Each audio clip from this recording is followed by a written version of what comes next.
Bienvenidos un día más a Debate. Estamos ya en 2025 y este año pues todavía está por llenar todas esas sorpresas que nos pueda deparar este año político, y lo vamos a analizar con Bieito Rubido, Hola. Ana Martín y María Jamardón. Bueno, la primera pregunta es: ¿qué esperáis que nos vaya a deparar este año político, ¿no? Este 2025? Hombre, lo único bueno que nos podría deparar sería una convocatoria de elecciones generales, que me temo que no va a ocurrir. Y digo que me temo que no va a ocurrir por la capacidad de resistencia, en el sentido más negativo de la expresión, de Pedro Sánchez, que es un político que tiene como única leitmotiv de su carrera política ocupar poder. No tiene ni transformar la sociedad, ni le interesa el bien común, ni el interés general, solamente mantenerse a toda costa. Con lo cual, yo creo que lo único que nos podría sorprender es eso. A partir de ahí, la vida política de España va a estar marcada por dos cuestiones: por todo el rosario de hechos, de acontecimientos judiciales que se van a ir produciendo en torno a los casos de corrupción que cercan al presidente del gobierno, tanto el de su mujer, el de su hermano, el caso más llamado caso Coldo, porque habría que llamarle caso PSOE, que es el más gordo en cuanto a dimensión económica y desde luego en cuanto a desvergüenza, porque se perpetra casi todo ello en pleno confinamiento de la ciudadanía española. Y por otro lado, el caso del fiscal general, que es muy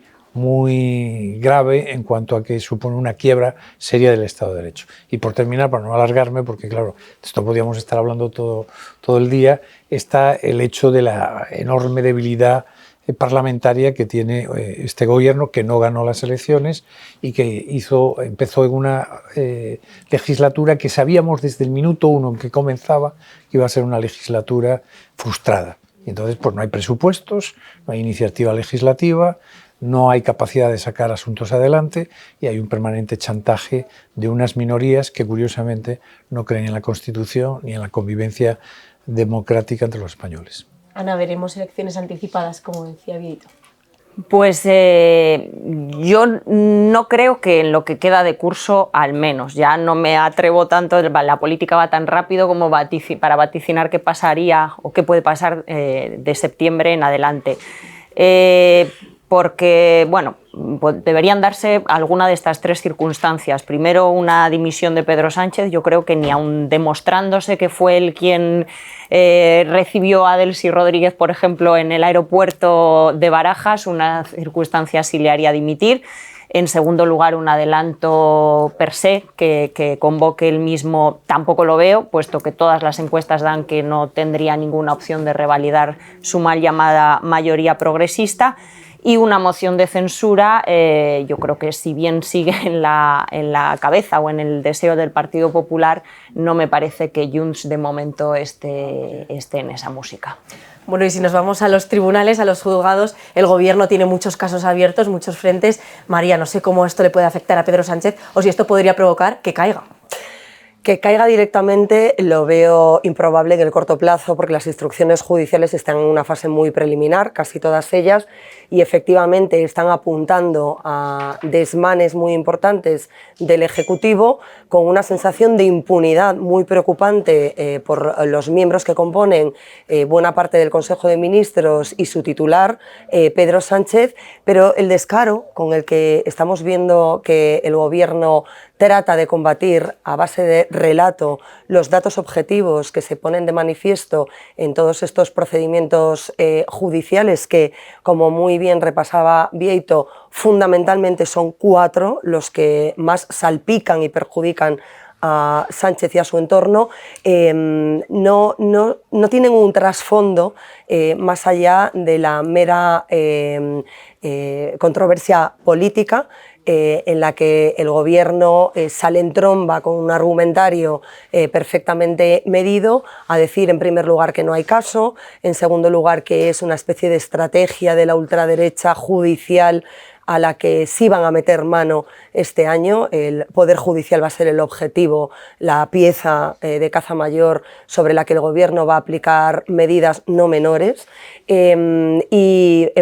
en general a negar las evidencias, los indicios de prueba que ya están sobre la mesa de varios magistrados que no tienen nada que ver entre ellos, que pertenecen a órganos jurisdiccionales distintos y que por lo tanto es bastante complicado encajar en esa versión del gobierno de que hay una especie de plan orquestado para derrocar al Ejecutivo en base a causas que no son causas. Yo creo que habrá sorpresas y sí podría irse complicando la situación para algunos de los más próximos al presidente del Gobierno, para su mujer Begoña Gómez, en relación a la apropiación indebida del software, que es la parte más escabrosa de las investigaciones que lidera el juez Peinado, y también en lo relativo al fiscal general del Estado, que decaer sería, creo que cronológicamente el primero, porque la instrucción de la causa en el Supremo que lidera el magistrado Ángel Hurtado es la más avanzada y en la que además las pruebas empiezan a ser más contundentes y apuntan probablemente a la apertura en los próximos meses de un juicio formal por primera vez al titular del Ministerio Público en democracia. Bueno, también está el caso del hermano de Pedro Sánchez, ¿no? ¿Nos sorprenderá este caso o qué crees que por dónde va a ir, no? Bueno, hoy hemos conocido la declaración del hermano de Pedro Sánchez ante la jueza de instrucción extremeña que se encarga de su causa y ha dejado titulares, desde luego, sorprendentes, que no fuese capaz de ubicar la oficina donde él presuntamente prestaba servicios laborales, que justificase la adjudicación de ese puesto que parece creado a su medida, navegando, o que encontró la oferta navegando por internet, o incluso que hubiese una falta de cualificación que debería ser exigible para ese tipo de puestos y que justo en concreto en esa licitación no era requerida. Bueno, yo creo que la sensación, como decía antes, de impunidad de una buena parte de los miembros del Ejecutivo y de las personas más próximas al presidente del Gobierno empieza ya a ser una costumbre muy preocupante en nuestro país. ¿Cuál creéis que va a ser la labor de la oposición? Bueno, la oposición está en una situación un poco chocante. Yo creo que deberían ser un pelín más agresivos, pero es curioso porque el Partido Socialista y el Gobierno y la extrema izquierda le reprochan que está crispando, están ustedes crispando. Curiosamente, los votantes del Partido Popular, incluso los que no son votantes del Partido Popular, pero que pueden, digamos, ciudadanos sociológicamente de derecha, de centro-derecha, les reprochan la poca contundencia y que son demasiado blanditos, ¿no? Es difícil hacer oposición. Como decía Andreotti, aquel histórico político italiano que fue casi 40 años entre primer ministro y ministro, estuvo 40 años en los gobiernos de Italia después de la Segunda Guerra Mundial, decía: lo que de verdad quema no es el gobierno, es la oposición. Es decir, estar en la oposición es lo más incómodo de una democracia. Pero en todo caso, yo creo que la oposición tiene que tomar, por ejemplo, está el caso de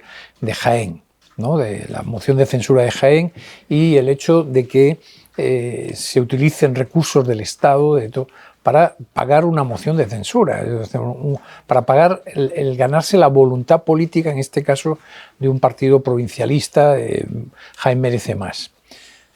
Eso no puede ser, eso es un delito. O sea, tú no puedes utilizar dinero de todos los españoles, de la hacienda pública española, para pagar un favor político. Tenía que estar el Partido Popular dando esa batalla, pero es que tenía que estar convocando plenos extraordinarios en todos los ayuntamientos que tienen una deuda importante, empezando por el Jerez de la Frontera, que es el que más deuda tiene de toda España, que lo gobierna el Partido Popular y casualmente la presidenta de la Federación Española de Municipios y Provincias. Tenían que estar dando esa batalla para hacer sobre todo pedagogía, para que los ciudadanos entiendan que no se puede hacer una moción de censura y que no se puede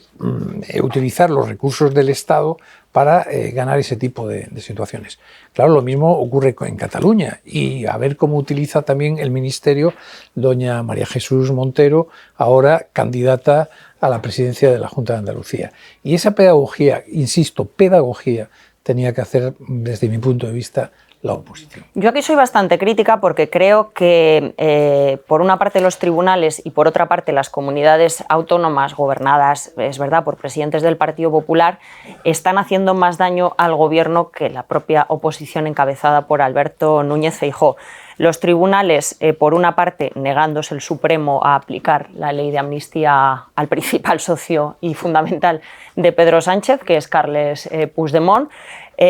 porque resulta que quisieron hacerle una ley que era supuestamente un traje a medida y ese traje a medida le va corto de mangas al expresidente de la Generalitat, y luego con los casos que están instruyéndose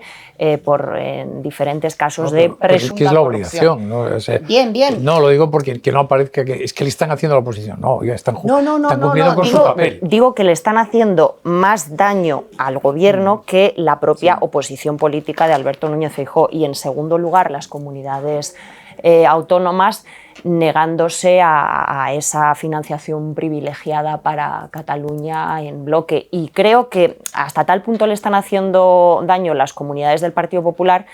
que el presidente del Gobierno ha decidido mandar a 5 de sus ministros a encabezar la oposición a esos gobiernos autonómicos, entre ellos nada menos que la vicepresidenta primera y ministra de Hacienda, María Jesús Montero, en el caso que mencionaba. Si me permites una pincelada, yo creo que Sánchez manda a 5 ministros porque Sánchez no cree en la democracia, no cree en lo que es la vida interna activa de un partido, la capacidad que hay de regenerar, de iniciar. Es decir, Sánchez no quiere saber nada de Lambán, no quiere saber nada de Tudanca, no quiere saber nada de Espadas, no quiere saber nada de Paje, porque a Sánchez le irrita la discrepancia. La discrepancia, que es fundamental en democracia, a Sánchez le irrita. Entonces está mandando a leales, a fieles, leales, que no le van a cuestionar nada. María Jesús Montero, Alegría, Óscar López, está mandando a sus ministros, pero a los que además él cree que psicológicamente le deben algo. Se ha laminado efectivamente la democracia interna del Partido Socialista, que ya vimos en el último comité que convocó la formación casi a la búlgara, ¿no? Ha aclamado el presidente sin cuestionar prácticamente ninguna de sus políticas, si es que las tiene, y que están abocadas o centradas exclusivamente, por una parte, a ganar el relato, como bien dijo su fiscal general del Estado cuando empezó la causa contra él por la revelación de secretos del novio de Isabel Díaz Ayuso, de la principal rival política en términos de lucha o de batalla ideológica de Pedro Sánchez, una obsesión personal del presidente del Gobierno, que además es espejo de la antipolítica que ejerce el Ejecutivo Central frente a los resultados de una política más liberal, con menos impuestos, que apuesta por la familia, que apuesta por otros valores que ha perdido el Partido Socialista, que debería ser un partido constitucionalista y que debería apostar por otro tipo de críticas internas que son mucho más enriquecedoras. Pero efectivamente el sanchismo no es muy afín o muy aficionado a escuchar las voces discrepantes, sino a prescindir de ellas. Lo hemos visto con los históricos socialistas, que clamaron con contundencia contra esa ley de amnistía que Ana definía perfectamente como traje a medida de su socio de gobierno para lograr la investidura, o en aquellas ocasiones en las que ponían en cuestión ciertos pactos, ciertas fotografías, ciertas negociaciones de la vicepresidenta Yolanda Díaz en Bruselas con un prófugo de la justicia, algo que está dispuesto a replicar Sánchez en este nuevo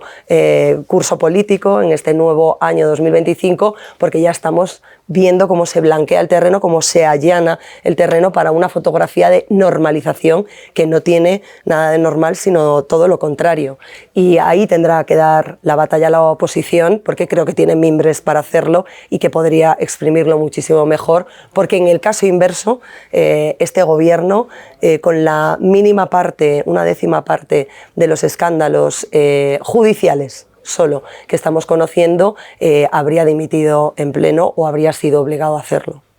Bueno, pues comienza un año 2025 complicado, cargado de muchas preguntas, de incógnitas, que seguro que se irán resolviendo y que lo irán resolviendo los periodistas del debate. Gracias por escucharnos un día más.